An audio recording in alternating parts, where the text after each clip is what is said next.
এবার আমরা আসি একটা চার্জ পরমাণু, ধরো CO3 2 মাইনাস। CO3 2 মাইনাস যদি করি তাহলে সেই ক্ষেত্রে প্রথমে ভ্যালেন্স ইলেকট্রন করি। ভ্যালেন্স ইলেকট্রন হচ্ছে কার্বনের সর্ববহিস্থ কক্ষপথে 4টে থাকে, অক্সিজেনের 6টা থাকে, তাহলে 3 6 18, আর দুটো মাইনাসের জন্য এসছে, তাহলে টোটাল কটা হলো 4 প্লাস 18 প্লাস 2 মানে 24টা টোটাল ইলেকট্রন আছে। আর টোটাল ইলেকট্রন যে কটা অষ্টক পূর্ণ করার জন্য লাগবে, স্থায়ী করার জন্য লাগবে, সেটা হচ্ছে কার্বন আছে একটা আর অক্সিজেন 3টে, তাহলে 4টে পরমাণু, 4 1 32টা ইলেকট্রন কিন্তু এখানে প্রয়োজন। তাহলে শেয়ার্ড ইলেকট্রন কটা, 32 থেকে 24 বাদ দাও, অর্থাৎ টোটাল যে কটা স্থায়ী করার জন্য ইলেকট্রন লাগবে 32, তার থেকে ভ্যালেন্স ইলেকট্রন বাদ দাও, তাহলে 8, 24 আর 8 32, তাহলে বন্ধন সংখ্যা কত, 8 বাই যে কটা শেয়ার করবে সে কটাই বন্ধন করবে, সেটাকে 2 দিয়ে ভাগ করলে বন্ধন সংখ্যা পেয়ে যাব 4। আর নিঃসঙ্গ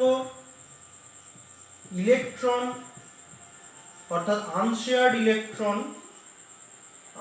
ইলেকট্রন কটা, টোটাল ইলেকট্রন ছিল ভ্যালেন্স ইলেকট্রন 24টা, তার মধ্যে শেয়ার হয়ে গেছে 8টা, তাহলে পড়ে রইল কটা, 24 মাইনাস 8, তাহলে হচ্ছে 16টা ইলেকট্রন আনশেয়ার্ড রয়েছে। তাহলে নিঃসঙ্গ ইলেকট্রন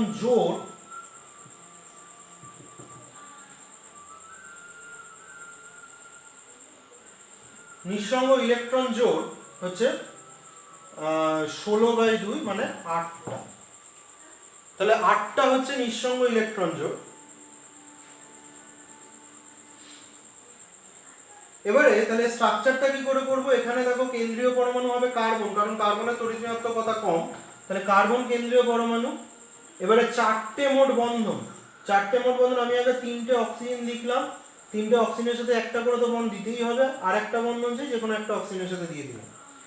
এবারে আমাকে অষ্টক পূর্ণ করতে হবে সবাইকার, কার্বনের তো অলরেডি অষ্টক পূর্ণ হয়েই গেছে, 1 2 3 4 5 6 7 8, তাহলে এখানে আর কিন্তু নিঃসঙ্গ ইলেকট্রন জোড় আমরা দেব না।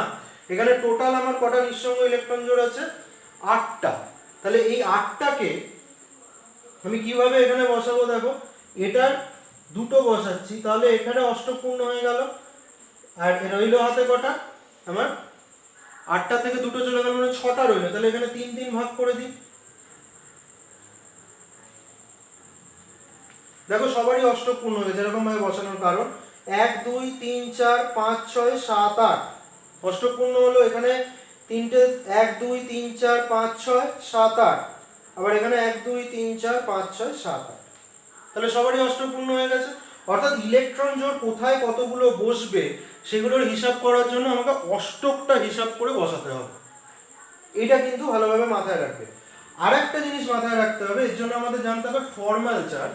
ফর্মাল চার্জটা কি, অ্যাকচুয়ালি কোনো পরমাণু যখন যৌগ গঠন করে সেই অবস্থায় তার সর্ববহিস্থ কক্ষপথে কতগুলো ইলেকট্রন অ্যাকচুয়াল রয়েছে সেই সংখ্যাটা প্রকাশ করার জন্য আমরা একটা হাইপোথেটিক্যাল চার্জ ইউজ করে থাকি, এটা ফর্মাল চার্জ। এটার সাথে কিন্তু তড়িৎ ঋণাত্মকতার কোনো সম্পর্ক নেই।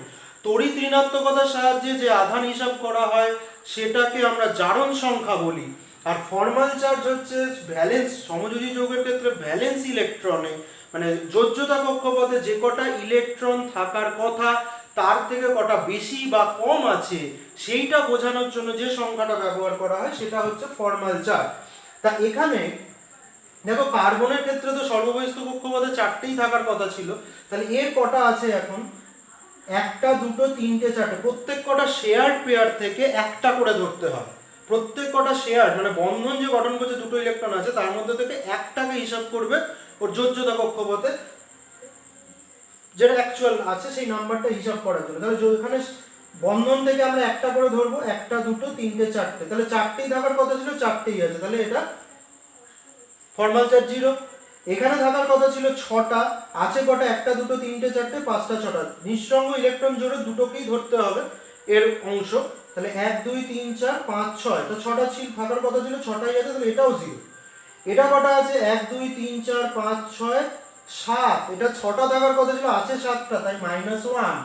আবার এখানেও তাই 1 2 3 4 5 6 7, তাহলে আছে কটা, 7টা, থাকার কথা ছিল কটা? 6টা, তাহলে বেশি হয়ে গেছে, তাহলে বেশি হওয়া মানে কিন্তু -1। এইভাবে আমাদেরকে বসাতে হবে। তাহলে অ্যাকচুয়াল স্ট্রাকচারটা তাহলে কি হলো কার্বনেটের? এখানে এরকম, আর লোন পেয়ার গুলো এরকম ভাবে বসিয়ে দিতে হবে। ঠিক আছে, এবারে আমরা চলে আসি আরেকটা গঠনে, এটা তো করলে আরো তোমাদের পরিষ্কার হবে, সেটা হচ্ছে সালফেট।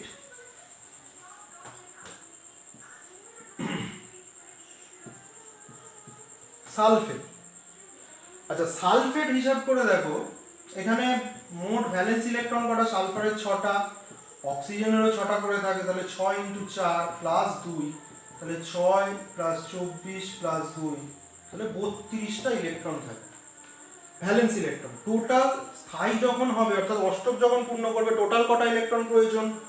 সালফার একটা আছে, অক্সিজেন 4টা, টোটাল 5টা, তাহলে 5 × 8 5টা পরমাণু আর 8টা করে ইলেকট্রন, তাহলে 40টা ইলেকট্রন থাকার কথা ছিল। এবারে তাহলে শেয়ার্ড ইলেকট্রন কটা ব্যবহার কটা হয়েছে বন্ধন গঠনে? 40টা ছিল, 40টা থাকার কথা ছিল, আছে 32টা, তার মানে শেয়ার্ড হয়েছে 8টা, তাহলে বন্ধন কটা? 8/2, মানে 4টে বন্ধন টোটাল আছে। ঠিক আছে, এটা তো আমি পেয়ে গেলাম। আর নিঃসঙ্গ ইলেকট্রন যোগ, নিঃসঙ্গ ইলেকট্রন প্রথমে বার করি, যেটা আনশেয়ার্ড আমরা বলছি, এটাকে NU দিয়েও লেখা যেতে পারে। আনশেয়ার্ড হচ্ছে টোটাল ভ্যালেন্স ইলেকট্রন, এর থেকে যতগুলো শেয়ার হয়ে গেছে, মানে 32 - 8 মানে 24টা। তাহলে নিঃসঙ্গ ইলেকট্রন জোড় কটা পেলাম? নিঃসঙ্গ ইলেকট্রন জোড় পাচ্ছি 24/2, মানে 12টা নিঃসঙ্গ ইলেকট্রন জোড় আমি পাচ্ছি। এবারে আমি তাহলে স্ট্রাকচারটা করি। আচ্ছা, এখানে কেন্দ্রীয় পরমাণু কোনটা হবে? বলেছি তড়িৎ ঋণাত্মকতা যার কম তাকে কেন্দ্রীয় পরমাণু হিসেবে ধরা যেতে পারে, এক্সেপ্ট হাইড্রোজেন। এখানে তো হাইড্রোজেন নেই, তাহলে কেন্দ্রীয় পরমাণু আমি এখানে সালফার ধরবো। তার চারদিকে 4টে অক্সিজেন আছে, প্রত্যেক কটা আগে সিঙ্গেল বন্ড তো দিয়ে দিই, কারণ সিঙ্গেল বন্ড ছাড়া তো মিনিমাম তো একটা করে বন্ড থাকবেই, তাই জন্য সিঙ্গেল বন্ড দিয়ে দিলাম। তাহলে 4টে বন্ডই তো আমার হয়ে গেল, 4টে বন্ড হয়ে গেল। এবারে আমার কাছে রয়েছে কটা লোন পেয়ার? 12টা। তাহলে আমি 12টা লোন পেয়ারকে কিভাবে বসাবো? আচ্ছা, সালফারে কোনো লোন পেয়ার কি দেবো? সালফারে দেখো অলরেডি অষ্টপূর্ণ হয়ে গেছে, 1 2 3 4 5 6 7 8, তাহলে অষ্টপূর্ণ হয়ে গেলে লোন পেয়ার দেবো না। তাহলে এখানেই অক্সিজেনে কটা করে দেবো? না, অক্সিজেনে একটা বন্ড হয়েছে, মানে 2টো ইলেকট্রন হয়েছে, এখন আমার অষ্টপূর্ণ করতে গেলে আরো 6টা ইলেকট্রন চাই, তাহলে 3টে করে আমি পেয়ার বসাবো, লোন পেয়ার বসাবো প্রত্যেক কটাতে। তা 3টে করে বসালে তো 3 4 12 হয়ে যাচ্ছে। এটা হলো লুইস স্ট্রাকচার।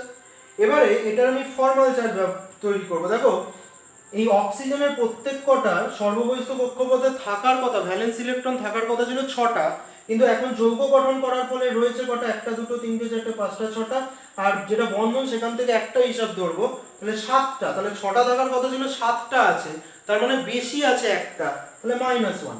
তাহলে এই সব কটাতে কিন্তু এরকম ভাবে -1 হবে। আর অক্সিজেনে কটা থাকার কথা ছিল? 6টা। অক্সিজেনের ভ্যালেন্স ইলেকট্রন 6টা, কিন্তু রয়েছে 4টে, কারণ এই শেয়ার থেকে একটা করে ধরছি, 1 2 3 4, তাহলে 4টে রয়েছে, থাকার কথা ছিল 6টা, দুটো কম, তাই জন্য +2, কম থাকলে প্লাস লিখতে হয়। তাহলে এখানে এইটা হলো লুইস স্ট্রাকচার সালফেট আয়নে। কিন্তু তোমাদের একটু খটকা লাগতে পারে যে আমরা তো এরকম ভাবে সালফেটকে লিখি না, মনে হয় তো যে আমরা এরকম ভাবে তো সালফেটকে লিখি না, তোমরা বইতে হয়তো সালফেটের স্ট্রাকচার দেখেছো, আমরা তো এরকম ভাবে লিখি না। আসলে ফর্মাল চার্জ দেওয়ার পরে আমাদের আরেকটা হিসাবও করতে হয়, যে ফর্মাল চার্জ যত মিনিমাম হবে স্ট্রাকচারটা কিন্তু তত স্টেবল হবে। তাহলে আমি ফর্মাল চার্জ যদি কমানোর চেষ্টা করি, আমাকে কি করতে হবে? ফর্মাল চার্জ সবসময় কমে, যদি বন্ধন বেশি হয় তাহলে ফর্মাল চার্জ কমে। তাহলে আমি এখানে প্রথমে সালফার আর অক্সিজেনের মধ্যে থেকে, এখানে লোন পেয়ার ছিল 3টে, একটা মাইনাস ছিল, এটা 2+ ছিল, আমি যদি এখানে একটা লোন পেয়ার দিয়ে দিই, মানে একটা লোন পেয়ারকে বন্ধনে ব্যবহার করে দিই, 2টো ইলেকট্রন তো ব্যবহার হয়ে গেল, তাহলে এই লোন পেয়ারটা থাকলো না। এখন দেখো, এইটার কিন্তু সালফারের কিন্তু অষ্টকের থেকে ইলেকট্রন বেশি হয়ে গেছে। হ্যাঁ, সালফারের অষ্টকের থেকে বেশি হয়ে গেছে, আমরা এটা জানি যে কিছু কিছু মৌল তাদের অষ্টক বৃদ্ধি করতে পারে, তার মধ্যে সালফার একটা। সালফার অষ্টক বৃদ্ধি করতে পারে, তাই আমরা এটা করতে পারছি, এটা আমাদের জানতে হবে। অষ্টক বৃদ্ধি করতে পারে, তাই জন্য আমি এখানে অক্সিজেনের একটা লোন পেয়ার আমি এখানে বন্ধন গঠনে ব্যবহার করতে পেরেছি। এবারে আমি ফর্মাল চার্জটা হিসাব করি। ফর্মাল চার্জটা যদি হিসাব করা হয় তাহলে সেই ক্ষেত্রে দেখো সালফারে থাকার কথা ছিল কটা, সর্বব্যস্ত কক্ষপথে 6টা, এখন আছে কটা, 1টা 2টো 3টে 4টে 5টা। তাহলে থাকার কথা ছিল 6টা, আছে 5টা, তাহলে এর একটা কম আছে, তাই +1। অক্সিজেনের কটা আছে, 1টা 2টো 3টে 4টে 5টা 6টা, থাকার কথা ছিল 6টা, 6টাই আছে, তাহলে ফর্মাল চার্জ তো আলটিমেটলি কমলো। এখানে -1 ছিল, আগের যে স্ট্রাকচারটা ছিল এখানে প্রত্যেক কটায় -1 করে ছিল, সালফারে +2 ছিল। এখন এখানে আমি আর মাইনাস কিছু দিইনি, এখানে ডবল বন্ড করে দিয়েছি, মানে এখানে আর ফর্মাল চার্জ নেই, এখানেও +2 থেকে কমে গেছে, দিয়ে +1 হয়ে গেছে। তাহলে আবার আমি যদি একটা এখানে লোন পেয়ার, অর্থাৎ অক্সিজেনের মধ্যে যে লোন পেয়ার ছিল সেই লোন পেয়ারটাকে আমি যদি আবার এখানে বন্ধন গঠনে ব্যবহার করে দিই, তাহলে এখন সালফারের কটা ইলেকট্রন হয়ে গেছে সর্বস্থ কক্ষপথে, 1টা 2টো 3টে 4টে 5টা 6টা, 6টাই হয়ে গেছে। তাহলে এখানে আর কোনো নেই, ফর্মাল চার্জ নেই। এটার ক্ষেত্রেও কোনো ফর্মাল চার্জ নেই, 1টা 2টো 3টে 4টে 5টা 6টা, তাহলে এটারও কোনো ফর্মাল চার্জ নেই। তাই না এখন ফর্মাল চার্জ কিন্তু কমে গিয়ে অক্সিজেনের মাথায় শুধুমাত্র -1 আছে, এর থেকে ফর্মাল চার্জ কিন্তু অনেক কম, তাই এটা স্টেবিলিটি এই স্ট্রাকচারটার থেকে বেশি হয়। তাহলে এইভাবে কিন্তু আমরা কোনো যৌগের ফর্মাল চার্জও হিসাব করতে পারি এবং লুইস স্ট্রাকচারও গঠন করতে পারি। তাই এইভাবে তোমরা বিভিন্ন যৌগের লুইস স্ট্রাকচার গঠন করবে আর ফর্মাল চার্জগুলো হিসাব করবে, তাহলে দেখবে সব যৌগের গঠন ইজিলি তোমরা এক্সপ্লেন করতে পারবে। আমি আরেকটা ছোট্ট এক্সাম্পল দিয়ে দিই, সেটা হচ্ছে HCN, হাইড্রোজেন সায়ানাইড। আচ্ছা, হাইড্রোজেন সায়ানাইড, এখানে হাইড্রোজেনের টোটাল ভ্যালেন্স ইলেকট্রন হিসাব করতে গেলে হাইড্রোজেনের আছে 1টা, কার্বনের আছে 4টে, নাইট্রোজেনের 5টা, তাহলে টোটাল কটা হলো 4 5 আর 5 10টা। তাহলে শেয়ার্ড ইলেকট্রন, টোটাল ইলেকট্রন যেটা স্থায়ী করতে ব্যবহৃত হবে সেটা হচ্ছে হাইড্রোজেনের 2টো, কার্বনের 8টা, নাইট্রোজেনের আরো 8টা, তাহলে 8 আর 8 16 আর 2 18টা ইলেকট্রন।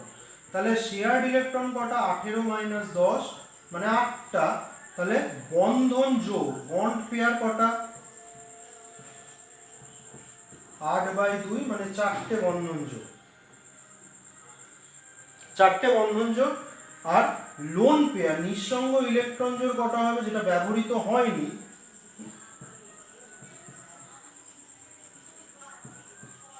নিঃসঙ্গ ইলেকট্রন টোটাল যোগ, তার মধ্যে শেয়ার হয়ে গেছে 8টা, তাহলে 10টা নিঃসঙ্গ ইলেকট্রন করতে গেলে 10টা ভ্যালেন্স ইলেকট্রন, তার মধ্যে শেয়ার হয়ে গেছে 8টা, তাহলে দুটো পড়ে রইলো, তাহলে নিঃসঙ্গ ইলেকট্রন জোড় হচ্ছে 2/2 মানে 1টা হলো। তাহলে এখন আমাকে এই হিসাবটা কি করে করব, এখন সাজাবো কি করে। কার্বন, এখানে দেখো কার্বনটা কেন্দ্রীয় পরমাণু হবে, কারণ হাইড্রোজেন কেন্দ্রীয় পরমাণু হতে পারে না, আর নাইট্রোজেন আর কার্বনের মধ্যে কার তড়িৎ ঋণাত্মকতা কম, কার্বন, তাই কার্বন কেন্দ্রীয় পরমাণু। এর সাথে নাইট্রোজেন যুক্ত থাকবে আর হাইড্রোজেন যুক্ত থাকবে। তাহলে কার্বনের সাথে আগে নাইট্রোজেন আর হাইড্রোজেনের একটা করে বন্ধন দিয়ে দিলাম, আমার কাছে টোটাল বন্ধন আছে 4টে। তাহলে হাইড্রোজেনের সাথে তো একটা বন্ধন করে ফেললে হাইড্রোজেনের সর্ববহিস্থ কক্ষপথে দুটো পূর্ণ হয়ে গেল, হাইড্রোজেনের ক্ষেত্রে আর দেওয়ার দরকার নেই। কার্বনের ক্ষেত্রে কার্বনের সাথে নাইট্রোজেনের এখন আরো বন্ধন করতে পারবো, তবেই কিন্তু এর অষ্টক পূর্ণ হওয়ার দিকে যাবে। এখন কার্বনের দেখো সর্ববহিস্থ কক্ষপথে কটা পূর্ণ হলো, 1টা 2টো 3টে 4টে 5টা 6টা 7টা 8টা, তাহলে 8টা কমপ্লিট হয়ে গেছে, লোন পেয়ার আর একে দেওয়ার দরকার নেই। কিন্তু নাইট্রোজেনের এখনো পূর্ণ হয়নি, 1 2 3 4 5 6, তাহলে এখনো দুটো বাকি, সেই দুটো হচ্ছে একটা লোন পেয়ার, তাহলে এই লোন পেয়ারটা এখানে বসিয়ে দাও। এইটা হলো স্ট্রাকচার অফ HCl।